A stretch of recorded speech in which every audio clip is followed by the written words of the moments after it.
Isang magandang araw po sa ating lahat, mga kapito. Ito na naman po ang inyong abang lingkod, former FIBA referee, Eto Camarongan. Bago po tayo tumalakay ng ating pag-aaralan sa araw na ito, ay binabati ko muna ng happy birthday sila Joseph Pinolio Florendo ng BAP Federation, si Cardo Talisay ng Caloocan, si Jake Glock Montenegro ng Dibola Incorporated. Ganun din po, belated happy birthday kay Said Omar Morales Ahmad ng BAP Incorporated ng Polomolok, South Cotabato. Na-meet ko po siya noong ako'y mag-clinic sa Coronadal, South Cotabato, noong nakaraang Abril. Shout out din po kay Nelson Raboy ng SBP Zamboanga Sibugay.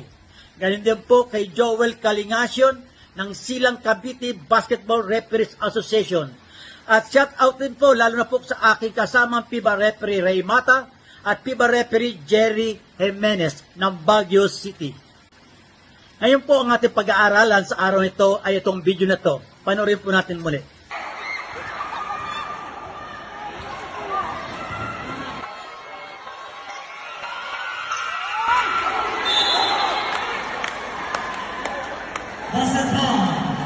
Okay, yan pong video na yan ay tungkol sa goaltending at interference.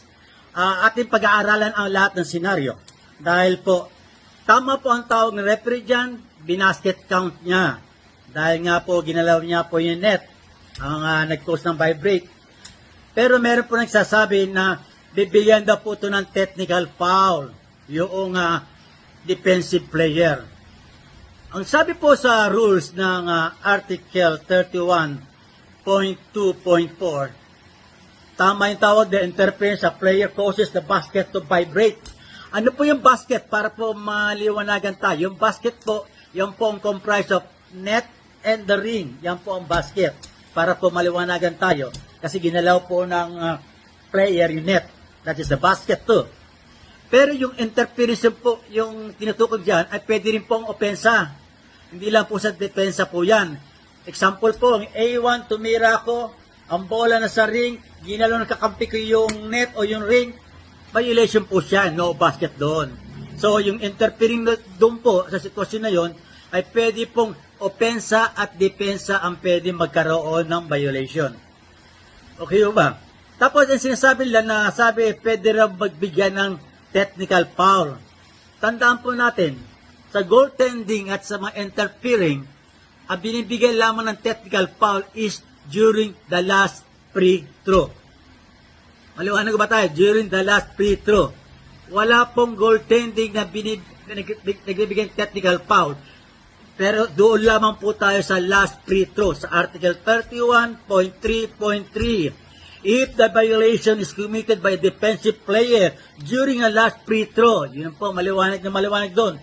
Kaya doon po, hindi na po bibigyan ng technical foul one free throw dahil hindi naman po yung last free throw. Tapos ito problema, gusto niyang justify yung sinasabi niyang bibigyan technical foul at one free throw, ginastify niya doon sa Article 36 technical foul, which is hindi naman related doon.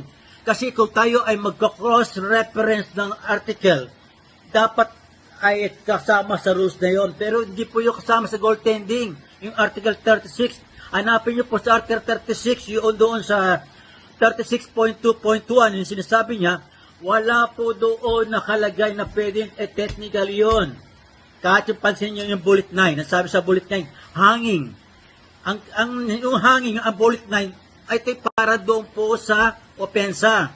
Naghang po siya, nagdunk siya, hinang niya, yun, pwede ma-technical foul unless may pasubali doon.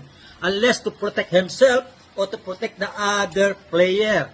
Yung lalo yung ibang player, yung depensa. Yun po, hindi basta-basta nag-technical doon sa hanging. At isa pa po, tignan mo yung bulletin. Ang bulletin doon, nagsusupply, ang sinasabi doon is goaltending during the last free throw by a defensive player.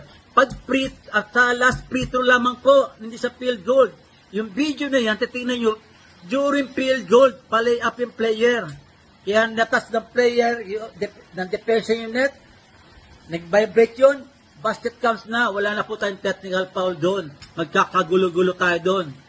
Maliwanag ko ba? At Dok, yan po ang ating pinag-aralan ngayon na to. Ulitin natin. Ang technical foul po sa goaltending ay ibinibigay lamang doon sa last free throw. During the last free throw. Yan sinasabi ng FIBA rules. Okay? Hindi po sa field goal. Sa field goal, pag yan nag-private siya, nag-goaltending, nag-interfering, counted na kagad. Counted natin. Walang technical foul. Pumasok man o hindi yun, interfering goaltending, basket counts. 2 points or 3 points conforme kung saan nanggaling ang bola. Yan pong ating pinag-aralan ngayon, may isang pag-aaral para po maliwanagan tayo dahil na sa isang grupo na naman ay ito'y pinagtalo-talo na naman, dapat daw ay technical foul yun. Kung makikita niyo naman video hindi naman naglambitin sa net natapik lang yung net at sandali lang, momentary rest, momentary lang, tapos back na rin siya Tama yung call na yon na interfering o goaltending. Maliwanag ba tayo, mga kapito? Ngayon, maraming salamat po at muli naunawaan natin ang ating pinag-aralan sa araw na ito. Maraming salamat po. Bye-bye.